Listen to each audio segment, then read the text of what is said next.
On Christmas Eve, I came home without warning. I found my daughter shivering outside at 32 degrees Fahrenheit. No blanket to shield her from the bitter wind.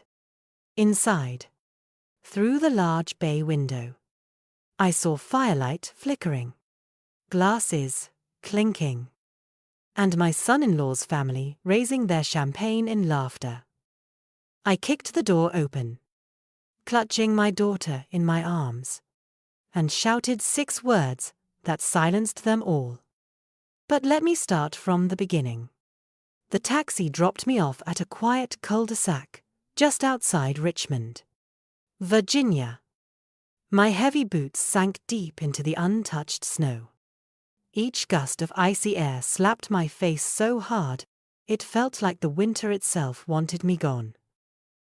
I pulled my collar tight around my neck, whispering to myself that the cold was nothing compared to the storm I was ready to face. I had planned this as a surprise. Months of working away as a Taekwondo instructor had kept me far from Claire, my only daughter. My heart. I imagined her face lighting up the moment she opened the door, her arms wrapping around me like when she was a little girl. I carried a small bag with her favorite spiced tea and a scarf I had knitted during long nights on the road. It was supposed to be a joyful reunion. The Whitfield house looked like a postcard garlands on the porch. Golden light spilling from the windows. The smell of roasted turkey drifting into the night. I paused at the gate, smiling faintly at the thought of Claire bustling inside. Maybe setting the table. Maybe humming to herself the way she always did around the holidays. But as I drew closer, my smile faded. The snow covering the front yard was untouched. No footsteps. No sign anyone had been out to check the porch. I frowned. Something was wrong. Peering through the window, I spotted the Whitfields gathered around the table. William, the retired judge, presiding like a king. His wife, Margaret, sipping wine with a satisfied smirk. Ryan, my son-in-law, laughing loudly, his arm thrown across the back of his chair. Their voices blended with the crackle of the fireplace and the cheerful notes of jingle bells blasting from a Bluetooth speaker. But no sign of Claire. Then I heard a faint sound, like a whimper, carried by the wind. I turned my head, and my breath caught in my throat.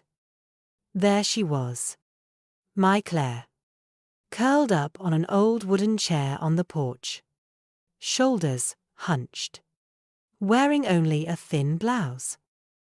Her hair clung to her damp forehead, strands frozen into place by the snow. Her lips were pale, trembling as though every breath might be her last. "Claire!" My voice cracked as I rushed to her. I ripped off my coat, wrapped it around her fragile body, and pulled her close. She lifted her eyes, red and swollen, whispering, "Mum," before collapsing against me. I held her tight, rage surging through me, and marched toward that glowing door. This time, I wasn't knocking. Hours earlier, I had been standing in Norfolk Airport, clutching my worn suitcase with trembling hands, fighting back the nerves that churned in my stomach. After decades of coaching martial arts, traveling with national teams, and spending nights in hotel rooms where the silence rang louder than the cheers of any crowd, I had finally promised myself one thing: this Christmas would be different. I thought about Claire as the flight descended. The way she used to press her tiny hand into mine at school recitals, her cheeks glowing with excitement.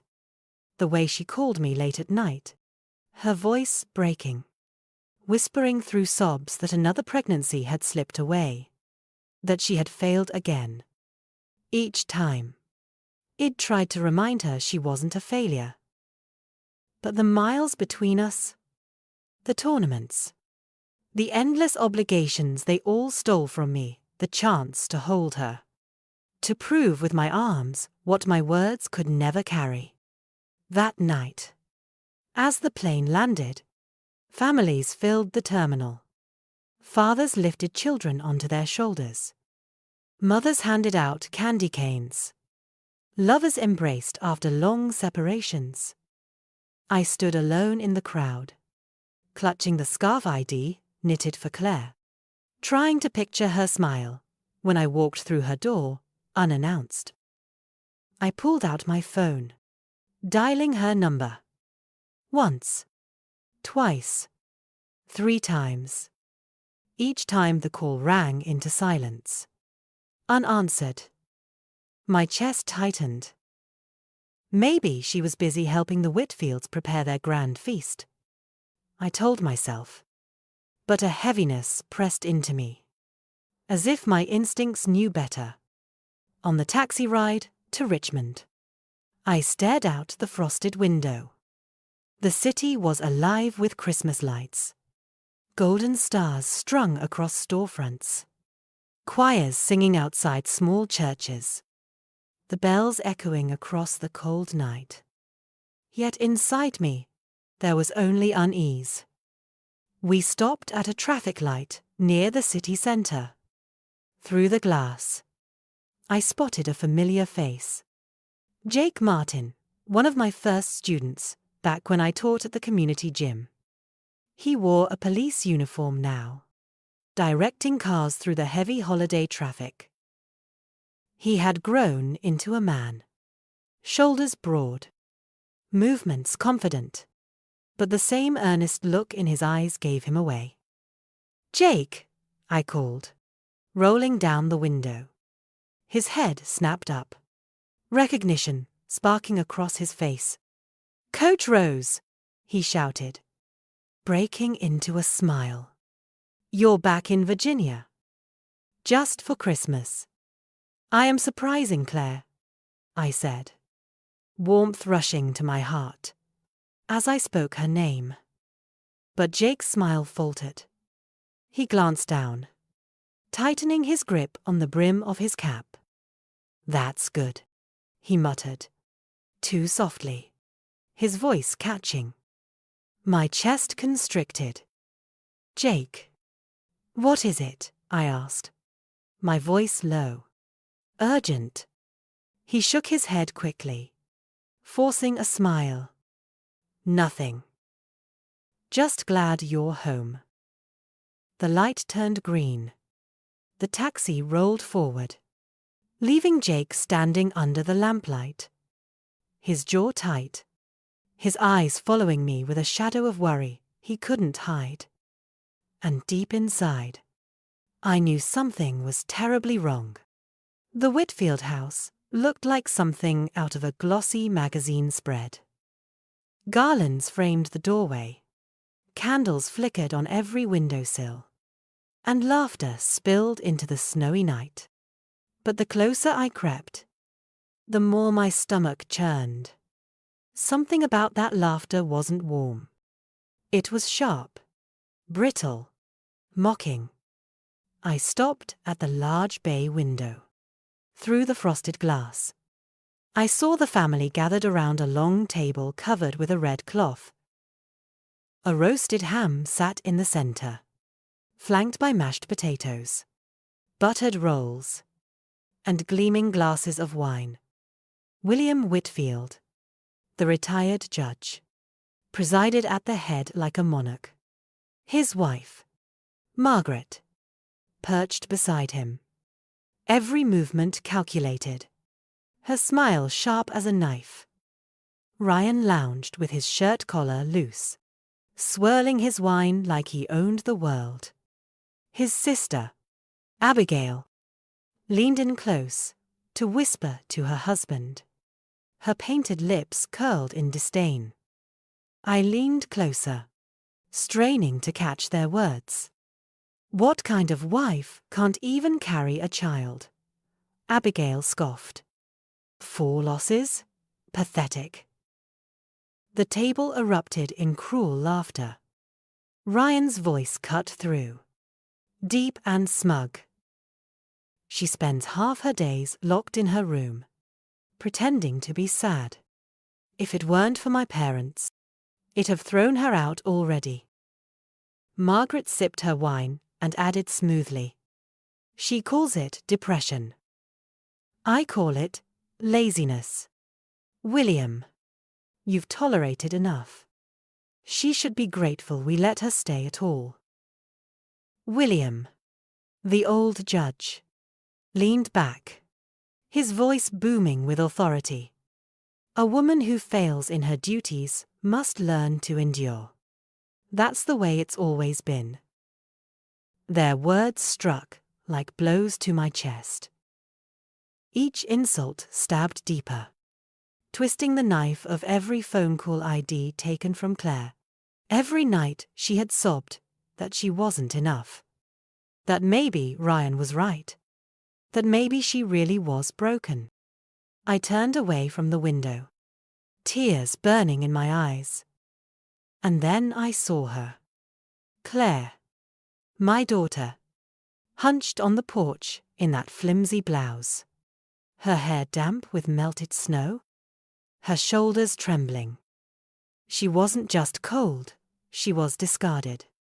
Left outside, like trash, while they feasted inside. My fists clenched so hard, my nails bit into my palms. Rage roared in my ears. I scooped Claire into my arms, feeling her body icy against mine. She stirred faintly, whispering something too soft to catch. My throat burned with fury. I marched to the door, each step heavy, snow crunching beneath my boots like drums of war. I didn't knock. I rammed my shoulder into the wood, then kicked hard. The door burst open with a crack, slamming against the wall. Wine glasses froze mid-air. Music cut off. The Whitfields stared at me in stunned silence as I stepped into their warm, glowing home, Claire trembling in my arms. The Whitfields' living room reeked of wine and arrogance. For a moment no one moved, their smug laughter frozen in the air. I laid Claire gently on the couch, draping my scarf around her trembling shoulders. Her fingers clutched at the fabric, as if it were her last anchor. Ryan swaggered forward, wine bottle dangling from his hand. You don't get to make a scene in my house, Rose, he sneered, stressing the word house like it was his fortress. I stood tall, my voice sharp enough to cut the silence.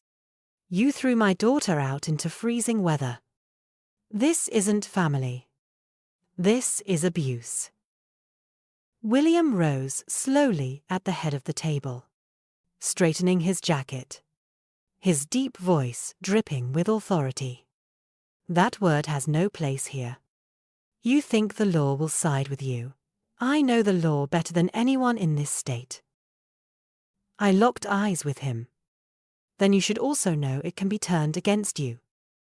I scooped Claire into my arms once more. No one dared stop me as I carried her through the door, out into the night. Behind me, I heard Margaret mutter coldly, "Shell, crawl back." They always do. But Claire and I never looked back. At my small Richmond apartment, I wrapped her in blankets, boiled water for tea, and whispered soothing words into the dim light. She hardly responded, her red eyes fixed on nothing, her breath shallow. That night I barely slept, sitting by her bed, watching her chest rise and fall like the fragile rhythm of a wounded bird. The next morning, I called Dr. Elaine Porter, a trusted therapist downtown. After one session, Elaine looked me in the eye. Your daughter is severely depressed. Repeated pregnancy loss and verbal abuse have crushed her sense of worth. She needs safety above all else. I promised Claire that safety. Jake visited later. Out of uniform, carrying groceries and a small poinsettia plant. He set them down awkwardly, his eyes full of concern.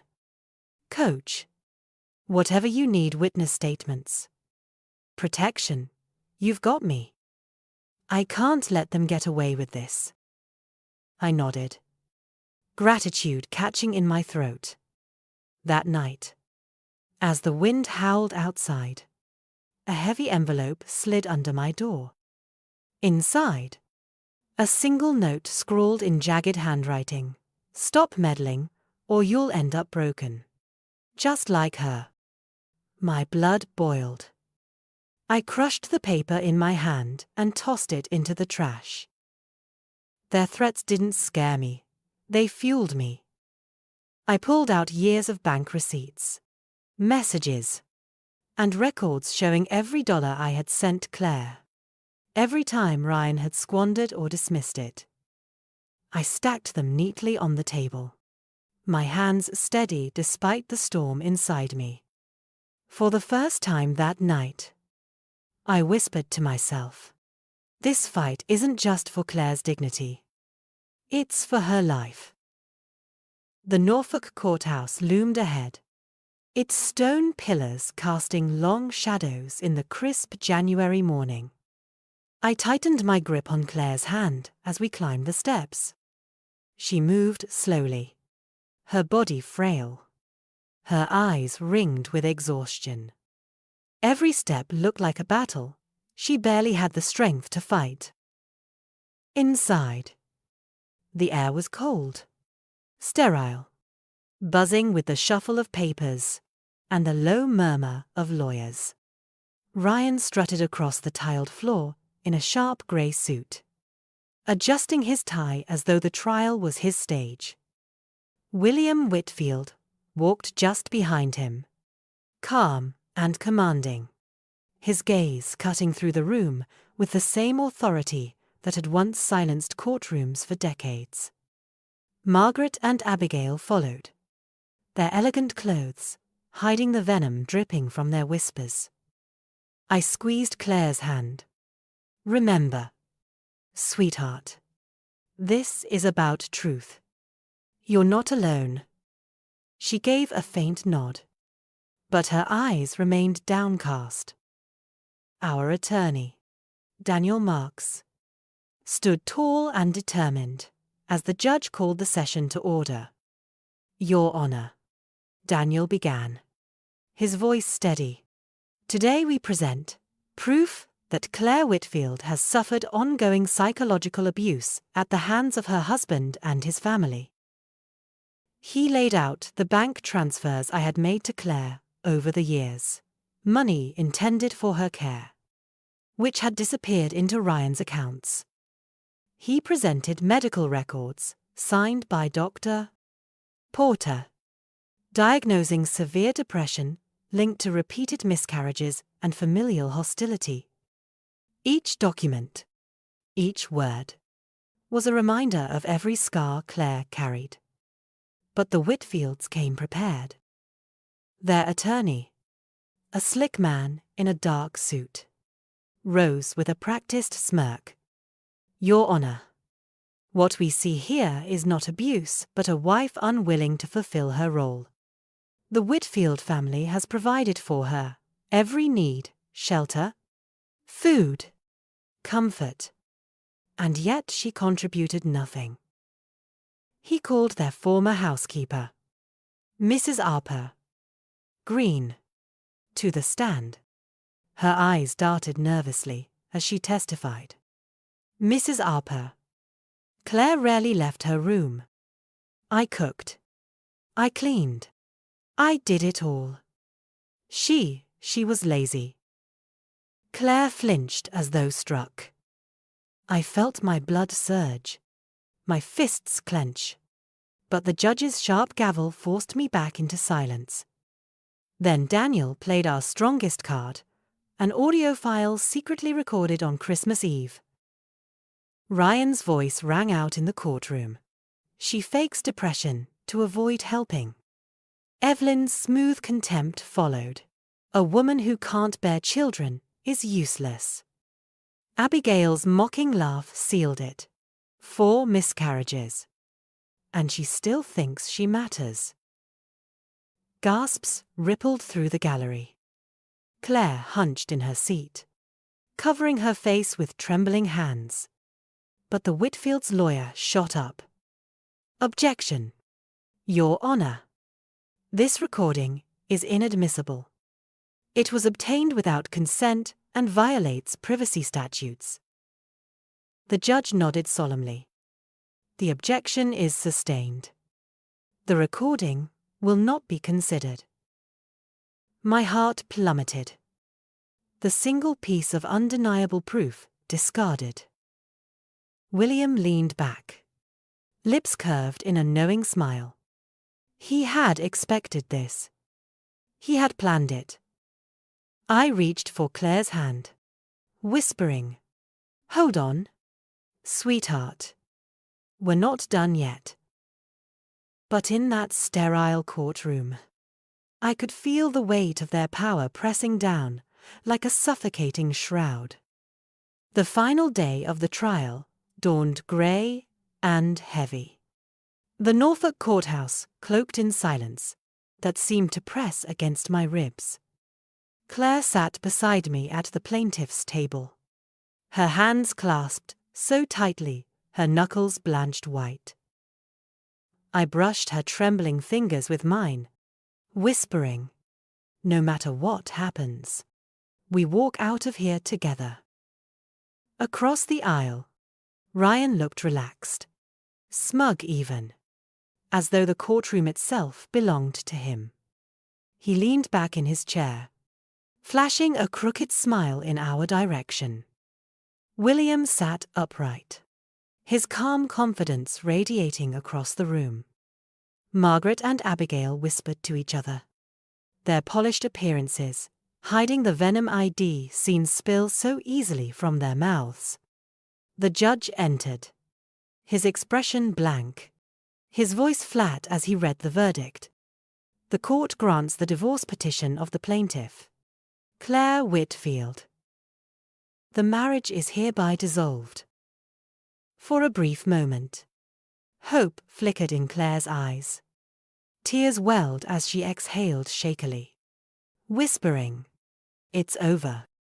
But the judge's voice continued. However, the court does not find sufficient evidence of domestic abuse. Claims are dismissed. As for the division of marital assets, the court finds the defendant, Mr. Retime, Ryan Whitfield, contributed more to the upkeep of the marriage. Therefore, the majority of property is awarded to him. The words struck like a hammer. My ears rang. My stomach twisted. Claire's face crumpled, silent tears spilling as if her very spirit had been stripped bare. I shot to my feet, my voice raw and trembling. This isn't justice. You've seen how they treated her. You've heard what she endured. And you dare say there was no abuse? The gavel slammed down. "Order in the court," the judge barked, his eyes sharp, but unmoved. Ryan rose slowly, adjusting his tie with a smirk, and leaned close enough for only me to hear. "See, Rose, I told you. You're just a useless old woman." His breath reeked of triumph, his words slicing deeper than any blade. Rage thundered through me. Every instinct begged me to strike, to unleash the discipline of decades of martial arts into one devastating blow. But before I could move, Jake, sitting in uniform at the back of the gallery, leapt to his feet. His fists trembled, his jaw locked, fury blazing in his eyes. for a terrifying moment. I thought he would lunge at Ryan.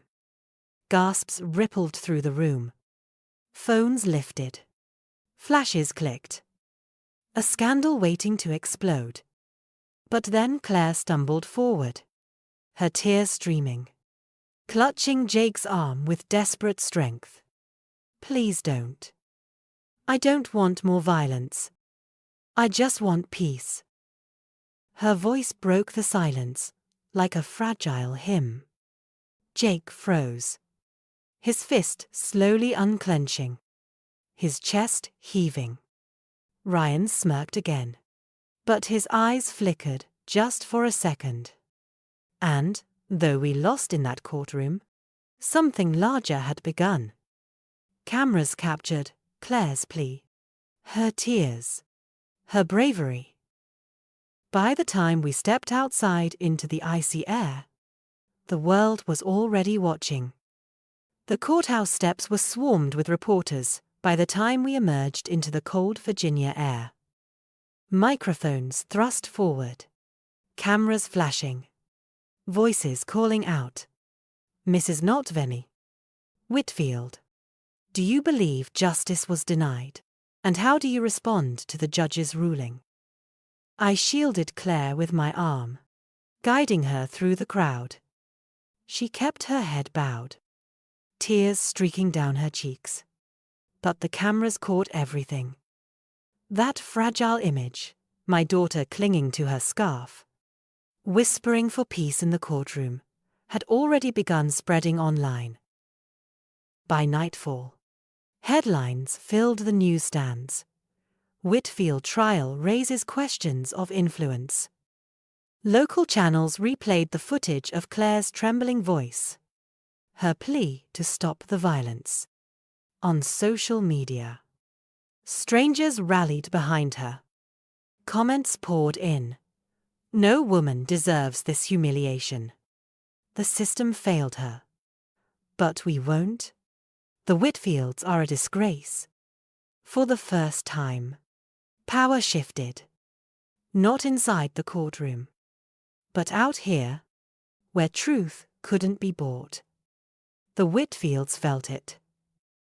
William's colleagues whispered in courthouse halls, questioning his legacy.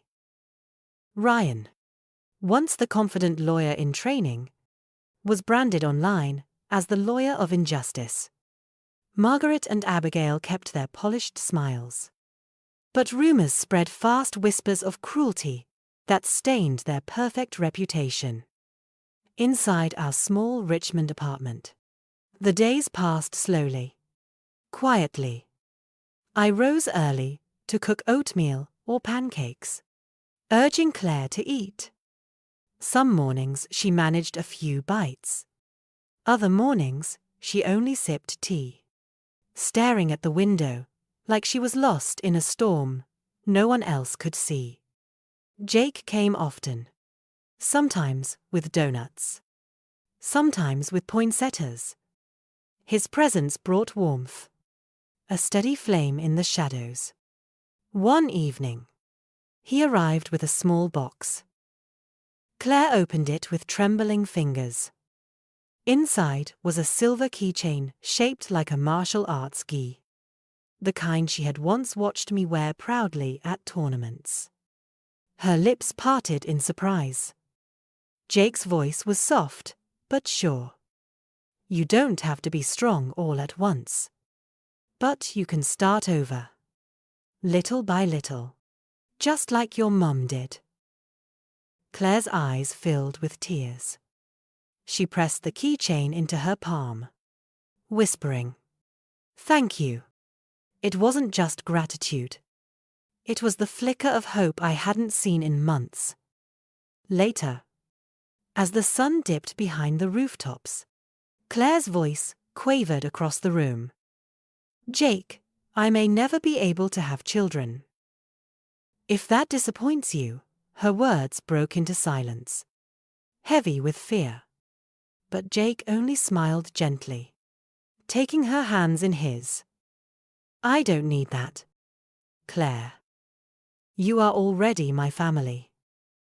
In that moment, I turned away, blinking back, tears. For the first time since that bitter Christmas Eve, I believed my daughter might find happiness again. Spring came quietly to Richmond. The bitter winds of winter, replaced by soft breezes that carried the scent of blooming dogwoods. Easter Sunday arrived, with sunlight spilling across the town square. Families gathering near the fountain. Children chasing one another with painted eggs. I walked beside Claire, her arm looped through mine. She wore a light cardigan, her hair tied loosely, her steps unsteady but stronger than they'd been in months.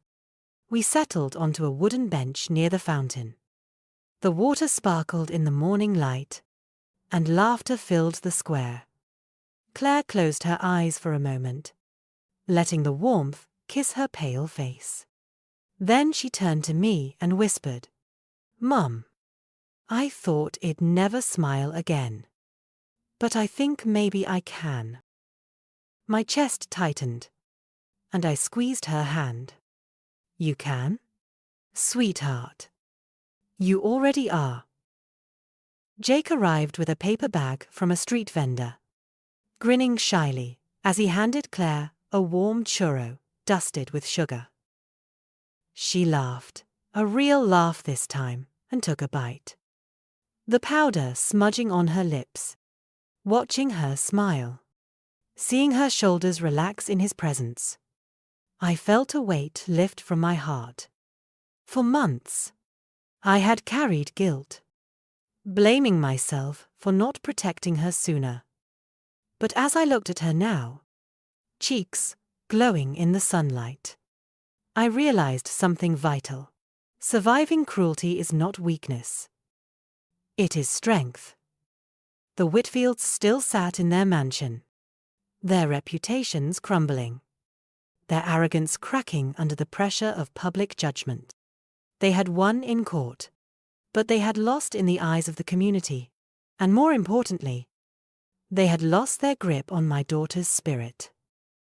Claire leaned against me, her voice soft but steady. "I don't care what they said anymore. I don't care what they tried to take. I have you. I have Jake. That's enough." Tears welled in my eyes, but I let them fall freely this time. "Yes, Claire. That's more than enough." We sat there together, the three of us, watching the sunlight shimmer on the fountain. Around us, the world carried on with its ordinary joys, but inside me was an extraordinary peace. And I understood the lesson I wanted to leave with anyone listening to our story. Justice in the courts can be bent, bought, or silenced. But the justice of love between a mother and her daughter, between people who refuse to abandon one another that cannot be stolen. If you are in pain, if you are silenced, remember this: you are not alone. And silence is never the answer. Speak. Stand. Protect. Because courage may not erase scars, but it can light the way forward. That morning in Virginia, as the bells of Easter rang through the square, I knew we had found our beginning again. In the end, what happened in that Virginia courtroom taught me something no verdict could erase. Laws can be twisted, evidence dismissed, and powerful names can tilt the scales. But real justice is not measured by property or papers. It lives in the courage to protect the people you love, even when the world calls you foolish for trying. My daughter was humiliated, cast aside, and told she was worthless, but she is learning to smile again because she now knows she is not alone. And I, a mother who once thought discipline came from teaching martial arts, discovered the greatest discipline is to never give up on those you love. If you take one thing from our story, let it be this: Speak up. Stand strong. And never let cruelty define your worth. Because love, not silence, is what carries us forward.